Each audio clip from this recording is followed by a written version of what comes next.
O dinheiro governa o mundo. Está presente em quase tudo o que fazemos. Comprar alimentos, pagar aluguel, viajar, estudar, até mesmo sonhar com um futuro melhor. Mas poucos se perguntam: de onde vem o dinheiro? Quem o cria? Quem decide quanto ele vale? E, acima de tudo, quem realmente controla esse sistema invisível que move sociedades inteiras? O sistema financeiro, na sua superfície, parece simples: bancos, moedas, investimentos, impostos. Mas por trás dessa fachada, existem mecanismos ocultos, redes de poder e decisões tomadas longe do olhar do público. É o chamado sistema financeiro oculto, uma engrenagem global que influencia nações, governos e pessoas comuns sem que sequer percebam. Fique até o final, pois neste vídeo vamos explorar os pilares desse sistema: o papel dos bancos centrais, a lógica das dívidas públicas e privadas, e a rede de poder que define quem realmente controla o dinheiro do mundo. Para entender o sistema atual, precisamos voltar na história. Durante milhares de anos, o comércio foi feito com trocas diretas e o escambo, uma galinha por alguns quilos de trigo. Mas esse modelo tinha limites. Como trocar algo indivisível como uma vaca por pequenos itens? Assim nasceu a moeda. Primeiro em forma de metais preciosos como ouro e prata. Durante séculos, o ouro foi a base da economia.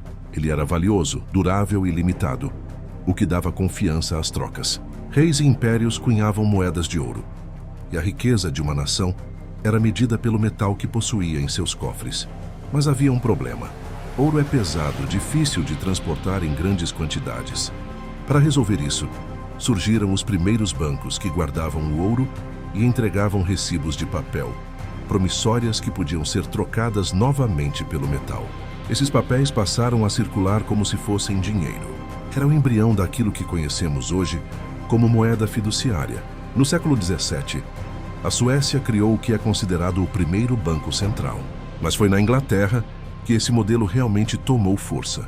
Em 1694, o Banco da Inglaterra foi fundado para financiar as dívidas do governo em meio a guerras caras. Aqui está um ponto crucial: os bancos centrais nasceram desde o início com uma função dupla.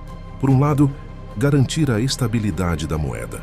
Por outro, servir aos governos endividados, emitindo dinheiro e controlando empréstimos.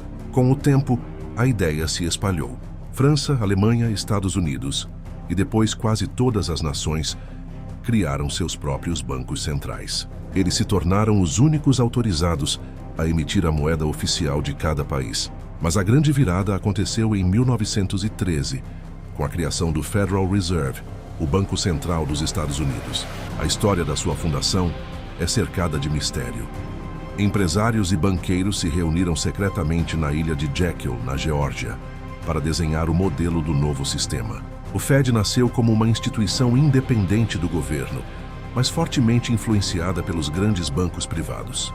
Durante muito tempo, os bancos centrais mantiveram suas moedas atreladas ao ouro. Cada dólar, libra ou franco, correspondia a uma quantidade fixa do metal. Isso garantia confiança e limitava a impressão desenfreada de papel. Mas após a Segunda Guerra Mundial, os Estados Unidos se tornaram a potência econômica dominante. Em 1944, no Acordo de Bretton Woods, foi estabelecido que o dólar seria a moeda de referência global, e os outros países manteriam suas moedas ligadas a ele. O dólar, por sua vez, estaria atrelado ao ouro a 35 dólares por onça. Esse sistema durou até 1971, quando o presidente Richard Nixon decretou o fim da conversão do dólar em ouro. A partir daí, as moedas do mundo passaram a ser fiat money, dinheiro fiduciário baseado apenas na confiança nos governos e bancos centrais, sem lastro físico. Isso deu aos bancos centrais e ao sistema financeiro um poder sem precedentes: a capacidade de criar dinheiro do nada. Se o dinheiro pode ser criado digitalmente, por que os países continuam endividados? Essa é uma das perguntas mais intrigantes do sistema financeiro oculto. A resposta está no funcionamento dos empréstimos. Quando um governo precisa de dinheiro, ele emite títulos da dívida pública. Bancos, investidores e até outros países compram esses títulos, recebendo juros em troca. O Banco Central muitas vezes participa desse processo, comprando títulos para injetar liquidez na economia.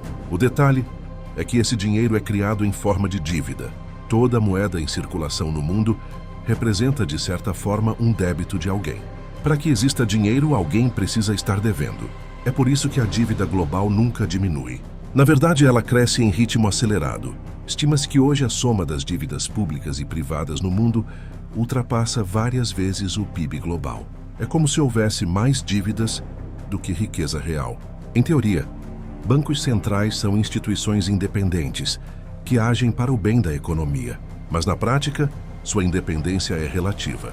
Nos Estados Unidos, o Federal Reserve é composto por um conselho de governadores, indicado pelo presidente, mas também inclui 12 bancos regionais, alguns dos quais têm participação acionária de bancos privados. Na Europa, o Banco Central Europeu tem autonomia frente aos governos, mas responde aos interesses da zona do euro como um todo. A grande questão é, se bancos centrais podem criar dinheiro, quem fiscaliza esse poder? Quem decide quanto de dinheiro entra no sistema? Ou quais bancos serão resgatados em uma crise? Muitos críticos afirmam que os bancos centrais atuam mais em favor do setor financeiro do que das pessoas comuns. Quando uma crise acontece, como em 2008, trilhões de dólares e euros são impressos para salvar bancos e empresas, enquanto cidadãos comuns enfrentam desemprego, inflação e austeridade. Além dos bancos centrais, existem instituições internacionais que exercem enorme poder financeiro.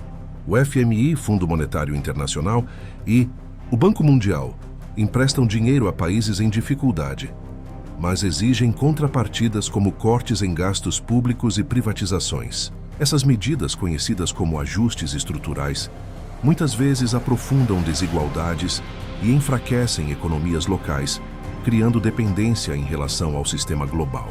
Há também o Banco de Compensações Internacionais, BIS, conhecido como o Banco Central dos Bancos Centrais. Pouco conhecido do grande público, o BIS, com sede na Suíça, reúne representantes das maiores autoridades monetárias do mundo e define políticas globais. É uma das peças mais obscuras do sistema financeiro oculto. Outra face do sistema oculto é o domínio do dólar. Como moeda de reserva mundial, o dólar está presente em mais de 80% das transações internacionais. Países acumulam reservas em dólares, empresas negociam petróleo e commodities em dólares, e o sistema bancário global usa o dólar como referência. Isso dá aos Estados Unidos um poder sem igual. A capacidade de sancionar países, congelar ativos, controlar fluxos financeiros. Quem controla o dólar, controla boa parte da economia mundial. A criação de dinheiro não é neutra. Quando bancos centrais injetam liquidez, isso muitas vezes resulta em inflação. O poder de compra das pessoas comuns diminui, enquanto os detentores de ativos financeiros, ações, imóveis, ouro, se beneficiam da valorização.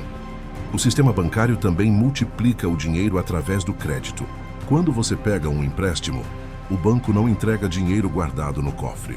Ele cria novos números em uma conta digital. É o chamado sistema de reservas fracionárias. Esse mecanismo faz com que o dinheiro em circulação seja muito maior do que o físico existente. De tempos em tempos, o sistema financeiro passa por crises. A mais famosa dos últimos tempos foi a de 2008, quando bancos assumiram riscos excessivos no mercado imobiliário. Quando a bolha estourou, o sistema quase entrou em colapso.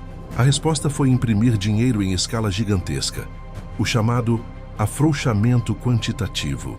O que ficou claro foi que o sistema não é estável.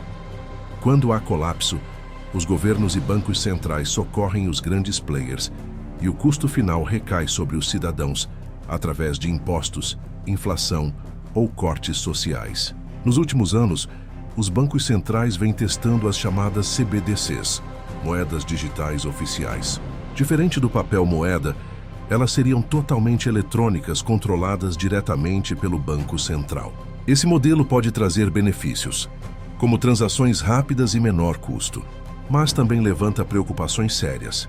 Um sistema em que cada transação é registrada pode significar um controle sem precedentes sobre a vida financeira das pessoas. O sistema financeiro oculto não tem um único dono, mas sim uma rede interligada de bancos centrais, grandes instituições fundos de investimento e corporações. Ele é sustentado pela lógica da dívida, pela criação artificial de dinheiro e pelo domínio de algumas moedas-chave. A maioria das pessoas nunca percebe isso.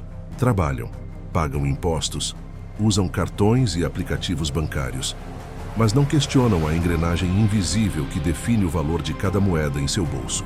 O sistema financeiro oculto não é apenas um tema econômico. É uma questão de poder, liberdade e futuro. Entender como ele funciona é o primeiro passo para questionar quem realmente manda no mundo e se é possível mudar as regras desse jogo. No estoicismo, Sêneca lembrava que não controlamos o mundo, mas controlamos nossas escolhas. O verdadeiro poder está em enxergar a realidade sem ilusões, questionando aquilo que parece imutável. E você? Vai continuar jogando o jogo do sistema ou ousará sair da Matrix e ver o que há fora dela? Gostou do vídeo? Então se inscreva no canal